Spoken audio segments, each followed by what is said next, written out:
Hey everybody, Chris Stayte here, and today we're going to talk about static websites and why they're so important and why every website you build should be one.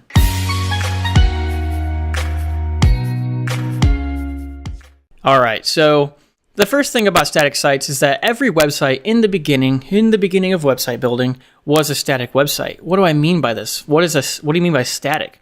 Well, static means that all of the HTML, all of the CSS, everything on the website was written entirely by hand. That way, when you requested it from the server, you can see here that when the laptop requests the website from the server, the server simply just sent the file back. It just said, hey, here's your HTML, here's your CSS, and boom, there you are. Now, that's perfect if you just want to see a website. But the downside of this is that when you want to change the website as an admin or as a creator or a developer, when you want to change the website, you have to go back in and refactor all your code, recode a lot of that stuff, and it became a real big problem. Another downside to static websites in the beginning was the fact that they were unable to interact with the users. You were unable to actually make exchanges, do actual, you click a button and boom, you get a reaction. Click a button and you update a database. It was unable to do that. So how did we remedy this? How did we fix this? Well, this brings me to my next topic, and that's dynamic websites. Now, what are dynamic websites? Well, they're just the opposite of static. Dynamic websites are built around the framework that you can have themes and that you can have a database and that everything's stored inside of a file system. Now, this basically was created to take some sort of input from the user. So when your website loads, you take some sort of input from the user and that sends it to the database, and the database does something with that, and then it sends it back to the user, and then it allows them to have some sort of dynamic relationship to where it's changing. But there's some major downsides to this way of thinking when it comes to the original dynamic websites. And I'm going to show you a slide here real quick. So this slide shows one of the common uses of a dynamic website. You can see that the user here, or the laptop, it requests something from the server. And instead of getting something immediately back, the server uses a server language called PHP to actually go out and, using an extension, grab files from the file system, grab data from a database, generate that web page, and send it right back to the client. Which you might be thinking, oh, well, that's what I wanted. I wanted to be able to have a database full of users and accounts, and I wanted a file system to store files and pictures. And, I wanted all sorts of things separated. That way I don't have to rewrite all my code, which is great.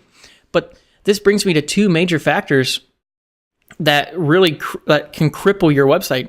And that's, the first one is speed. Now, in today's day and age, time is money. And when you're trying to load a website, you have to wait more than 3 seconds, and you typically leave that website. I know I do personally.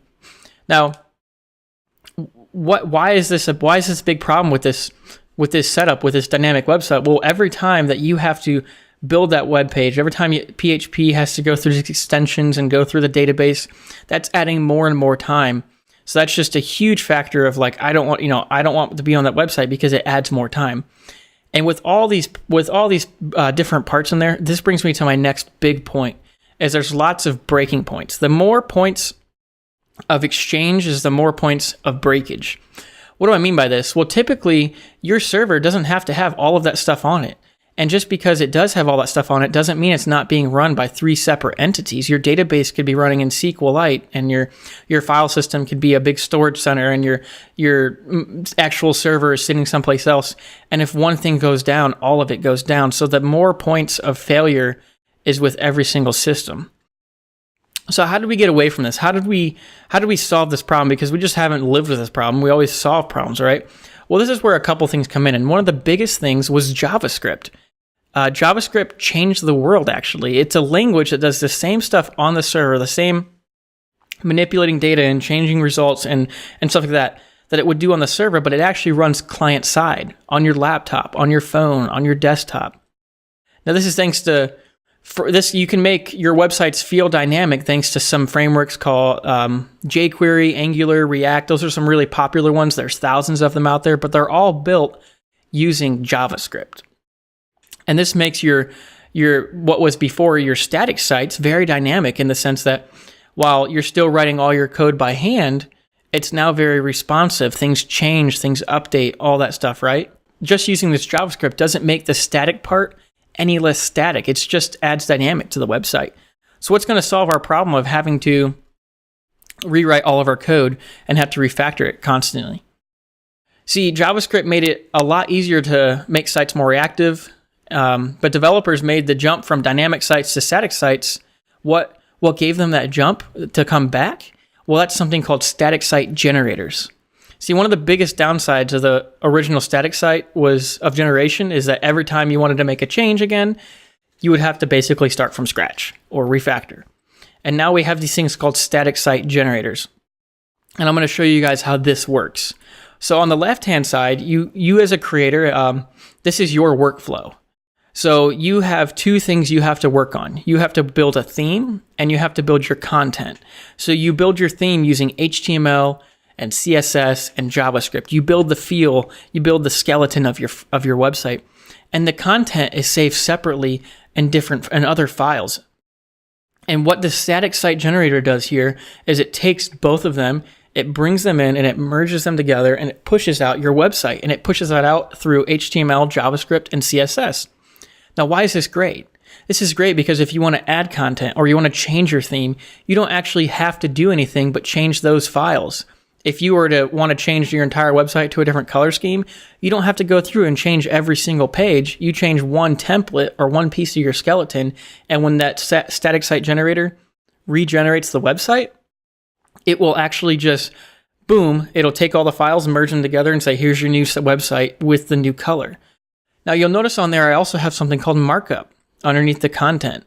Well, markup is just the syntax of which you are writing your content in, and that's just for the most popular static site generators. We'll get into that when we actually go to build our site in the future using a static site generator, but just remember that you don't actually have to do any special kind of code. It's all just a markup, and you'll understand that when we get there. Now, on the left-hand side, you as the creator, that's your workflow. You build two things and it pops out with the content. But look at the right side here. Look at the access workflow. Look at how people are accessing your website.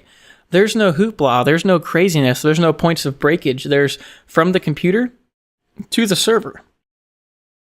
It's an immediate give back. If you want to change things, you can still do them dynamically. And if you want to add things to your website, you can do that very easily, and then you can access it through that single request. You don't have to worry about the data being reloaded and all that. And this, I want to bring up another point of why dynamic server workflow was so bad. The point that, I'm going to bring up that slide again. The point that, as you can see here, all these points of like access and stuff like that, these are also all security loopholes and security breakage points. If you have a PHP server and someone knows an exploit to get into that server, a SQL server, and they know an exploit to get in there and change your users or maybe steal something, that's another breakage point. So this static website back here at the static setup of the static site generator, it doesn't allow for that because the web page is already built for your user, and it's not going to allow them to break in and change anything because it's just a static file. Now, I do want to talk about real quick some of the more popular static site generators. We have ones here like Hugo, Hexo, Jekyll. We have Grav, Wintersmith, Gatsby, Pelican, Middleman, and HubPress. And there's like tons and tons more. These are just some of the more popular ones. I personally have used Jekyll, but my favorite here is Hugo. That's the top left one here. Hugo's amazing, and that's what we're going to build our site with here in the future. But it's actually really powerful and really easy. Hey, so I know this outro kind of got cut off or something like that. I had a problem with my audio. It's been kind of spiking through my entire video. I think I've got it fixed per this audio recording right here. But just to recap this video, we talked about static sites. We talked about how they're better than dynamic sites when it comes to static site generators and why you should use them. Thank you so much for watching this video. If you guys have any questions or comments or anything you want to talk about, just put it down in the comment section down below. Also, don't forget to leave a like. It's going to help me out a bunch. And I'll see you on the next video.